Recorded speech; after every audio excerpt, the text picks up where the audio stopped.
शिवलिंग का अर्थ क्या है? शिवलिंग का सच क्या है? प्रकृति से शिवलिंग का क्या संबंध है और शिवलिंग का रहस्य क्या है? इन सब तथ्यों को आज हम आपके समक्ष रखेंगे। धर्म विरोधी कुछ लोग शिव पूजा के विरोधी हैं।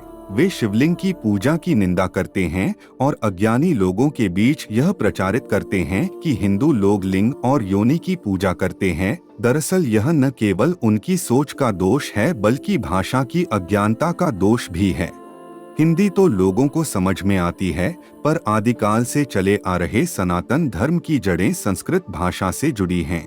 इन लोगों को संस्कृत का ज्ञान नहीं होना ही सारी समस्या को जन्म देता है, चाहे वह समस्या जानबूझकर पैदा की गई हो या अपने आप हुई हो। शिवलिंग शब्द का अर्थ जानना सबसे पहले जरूरी है। संस्कृत भाषा में जाएं और लिंग का अर्थ देखें तो इसका अर्थ चिन्ह या प्रतीक होता है। जिस लिंग का अर्थ अज्ञानियों को समझ में आता है वह पुरुष की जननेंद्रिय है, जिसे संस्कृत में शिश्न कहा जाता है। लिंग शब्द पुरुष जननेंद्रिय से जुड़ा होता तो हमारे दक्षिण भारतीय भाइयों के सरनेम में लिंग शब्द की आवृत्ति देखने में नहीं आती, जैसे कि लिंगास्वामी, रामलिंगम, नागलिंगम इत्यादि।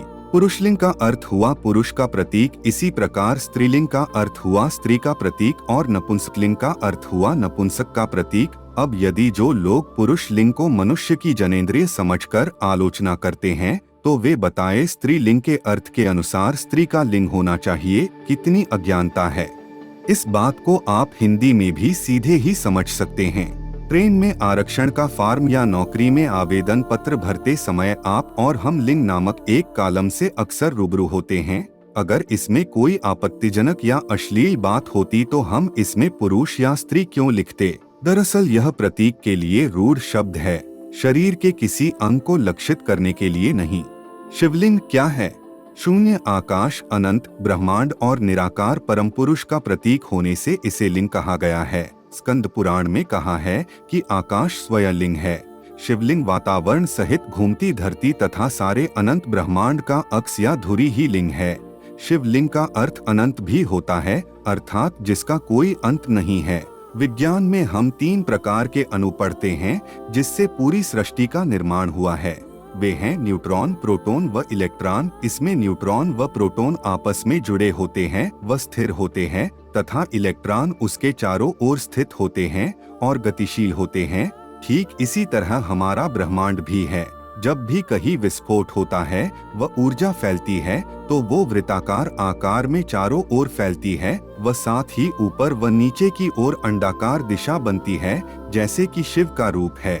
हमारा ब्रह्मांड भी ऐसा ही है, जहाँ विभिन्न आकाशगंगाएं अपने अंदर अनगिनत तारे समेटे हुए ब्लैक होल के चारों ओर घूमती है व अंत में उसी में समा जाती है। जब हमारे महापुरुषों ऋषि मुनियों ने लाखों वर्ष पूर्ण शिवलिंग की रचना की और उसे विश्व के सामने रखा, तब उनकी यह खोज अद्वितीय थी जो पूरे ब्रह्मांड, ऊर्जा, पदार्थ, मनुष्य योनि, जीवन, उत्पत्ति, उदय का प्रतिनिधित्व करता है। शिवलिंग से हमें मानव जीवन के उदय व पतन के बारे में पता चलता है।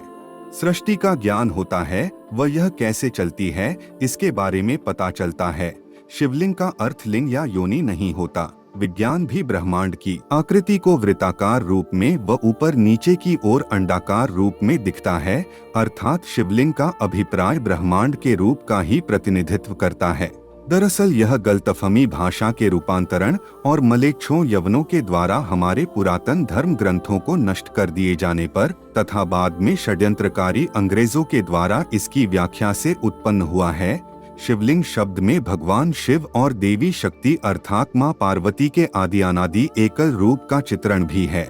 इसमें पुरुष और प्रकृति की समानता का प्रतीक भी है, जिसे ऐसे कह सकते हैं कि इस संसार में न केवल पुरुष का और न केवल प्रकृति या स्त्री का वर्चस्व है बल्कि दोनों का ही समान अस्तित्व है। आइए अब बात कर लेते हैं इसके समानांतर शब्द योनि की। यदि आप हिंदू धार्मिक ग्रंथ पढ़ें तो आपको योनि का अर्थ स्पष्ट हो जाएगा। योनि मनुष्य या प्राणी के जन्म से जुड़ी हुई है, न कि किसी स्त्री के स्त्रीत्व से। कहा जाता है मानव योनि हजारों जन्मों के बाद हासिल होती है, या ये भी कहा जाता है कि बुरे कर्म करने से पशु योनि में जन्म लेना पड़ता है आदि। सुस्पष्ट है कि योनि का अर्थ संस्कृत में प्रादुर्भाव, प्रकटीकरण आदि होता है। प्राणी को उसके कर्मों के अनुसार विभिन्न योनियों में अगला जन्म प्राप्त होता है, किंतु कुछ धर्मों में पुनर्जन्म की मान्यता नहीं है।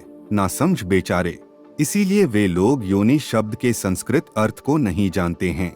जबकि हिंदू धर्म में 84 लाख योनि बताई जाती है, यानी 84 लाख प्रकार के जन्म हैं।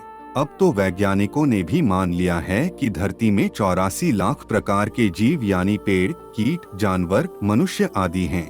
आत्म साफ है कि मनुष्य योनि में दोनों ही सम्मिलित हैं, पुरुष भी और स्त्री भी। पुरुष और स्त्री दोनों ही मानव योनि में जन्मे हैं। सिर्फ पुरुष या सिर्फ स्त्री के लिए मनुष्य योनि शब्द का प्रयोग नहीं किया जाता है। आत्म लिंग का मूल अर्थ प्रतीक चिन्ह है। शिवलिंग इस तरह पवित्रता का प्रतीक है। इसका प्रारंभ हठ योगियों के द्वारा हुई। हवन के समय ध्यान लगाने के लिए वे दीपक की प्रतिमा बनाते थे और तब ये हठ योगी दीपशिखा पर ध्यान लगाते हैं। चूंकि हवा में दीपक की ज्योति टिमटिमा जाती है और स्थिर ध्यान लगाने की प्रक्रिया में बाधा पहुंचती है, इस कारण दीपक की प्रतिमा स्वरूप उसके विकल्प रूप में शिवलिंग तैयार किया गया, ताकि अबाध एकाग्रचित्त ध्यान संपन्न हो सके। किंतु मुगलिया दौर में कुछ दुर्बुद्धि या कहें विकृत मस्तिष्क के लोगों ने शिवलिंग और योनि शब्द में जन्नांगों की कल्पना कर ली और हिंदू धर्म विरोधी कुत्सित कहानियां बना डाली और भोले भाले हिंदू इन शब्दों के पीछे के रहस्य को न समझ पाने के कारण भ्रमित हो गए। सभी शिव भक्तों, हिंदू सनातन प्रेमियों से प्रार्थना है कि इस वीडियो को शेयर करें ताकि सभी को यह सही जानकारी भरपूर मात्रा मिल सके और मुस्लिम गोरे वामपंथियों ने जो षड्यंत्र के तहत गलत जानकारी फैला दी थी, इसका पर्दाफाश हो सके। अगर आपको हमारी ये वीडियो पसंद आई हो तो इसे लाइक करें और हमारे चैनल को सब्सक्राइब करने का कष्ट करें। हर हर महादेव।